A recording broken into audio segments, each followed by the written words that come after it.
ঝিনুক পিঠা দেখতে যেমন সুন্দর, বানাতে অনেক সহজ।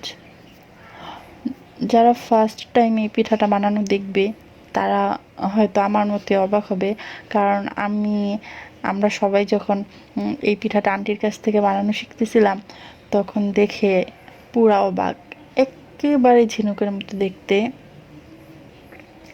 আর হচ্ছে এই পিঠাটা বানানো সহজ। ছোট্ট একটা বল তৈরি করে নিতে হবে হাতের তালুর সাহায্যে। তারপর হচ্ছে চিকন করে এক সাইড করে নিতে হবে। তারপর হচ্ছে চিরুনি দিয়ে, এই যে আন্টি যেভাবে বানাচ্ছে, এক সাইড একটুখানি চাপ দিয়ে তারপর আরেক দিকে ঘুরান দিলেই হয়ে গেল চিরুনি কাটা পিঠা। আমাদের হচ্ছে আন্টির কাছ থেকে শিখে ও হচ্ছে খুব দ্রুত বানাই ফেলতেছিল পিঠাটা, আর আমি তো দেখলাম মাশাল্লাহ খুবই সুন্দর হয়েছে। এটা হচ্ছে নরসিংদীর খুবই বিখ্যাত একটা পিঠা, ঝিনুক পিঠা। আর আন্টি হচ্ছে নরসিংদীর, তো তাই আন্টির কাছ থেকে আমরা খুব সহজেই শিখে নিলাম পিঠাটা।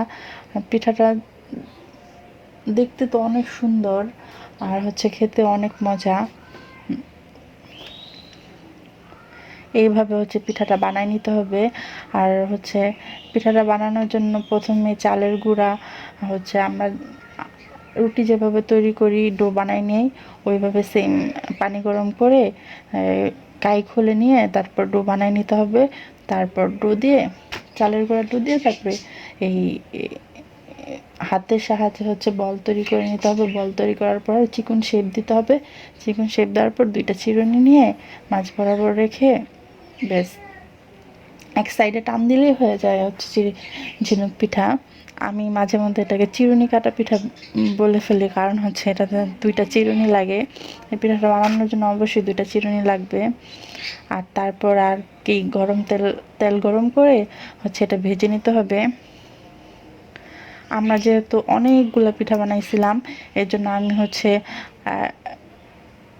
হালকা ব্রাউন করে অনেকগুলো পিঠা রেখে দিতেছিলাম, কারণ হচ্ছে এটা ফ্রিজে অনেকদিন পর্যন্ত রেখে পরে আবার ভাজা দিয়ে গোল্ডেন ব্রাউন করে তারপরে চিনি অথবা গুড়ের শিরায় ভিজিয়ে খাওয়া যাবে, এর জন্য আমি রেখে দিতেছিলাম।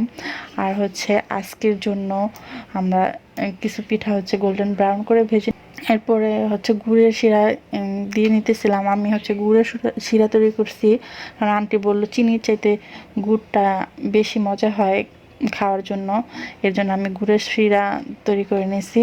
ব্যাস গোল্ডেন ব্রাউন করে ভাজতে হবে আর হচ্ছে শিরায় চুবাতে হবে। ব্যাস 2-1 মিনিট রাখার পরে উঠায় নিলেই হয়ে গেল ঝিনুক পিঠা বা চিরুনি কাটা পিঠা যাই বলেন। পিঠাটা খুবই ফেমাস নরসিংদী এলাকায়, আর খেতেও অনেক মজা হয়, খুবই মচমচে হয়। তো আপনারা ট্রাই করে দেখতে পারেন, সত্যি অনেক মজা পিঠাটা।